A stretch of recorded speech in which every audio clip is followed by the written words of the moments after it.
ഇടുക്കി പള്ളിവാസൽ വിപുലീകരണ പദ്ധതിയുടെ കമ്മീഷനിംഗ് സെപ്റ്റംബറിലേക്ക് മാറ്റി.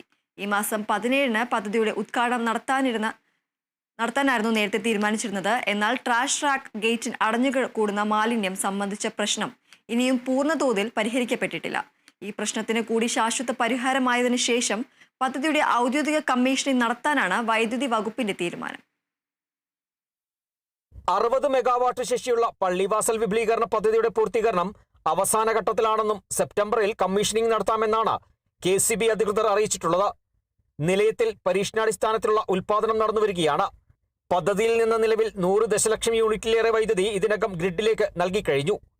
ജൂൺ 17-ന് പദ്ധതി നാടിന് സമർപ്പിക്കാനാണ് ഉദ്ദേശിച്ചിരുന്നത്.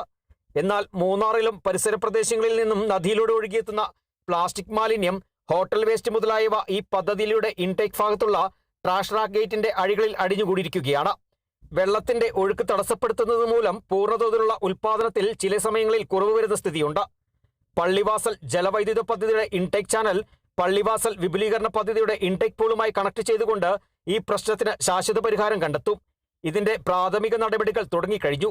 പരമാവധി ഉൽപാദനം ലഭിക്കുന്നതിനായി ട്രാഷ് റാക്ക് ഗേറ്റിൽ അടിഞ്ഞുകൂടുന്ന മാലിന്യം മാനുവലായി മാറ്റിക്കൊണ്ട് നിലവിൽ പ്രവർത്തനം നടത്തിവരികയാണ്. താൽക്കാലിക പരിഹാരം എന്ന നിലയിൽ ഒരു fully automated trash gate cleaner സ്ഥാപിക്കുന്നതിനുള്ള നടപടികളും സ്വീകരിച്ചിട്ടുണ്ട്.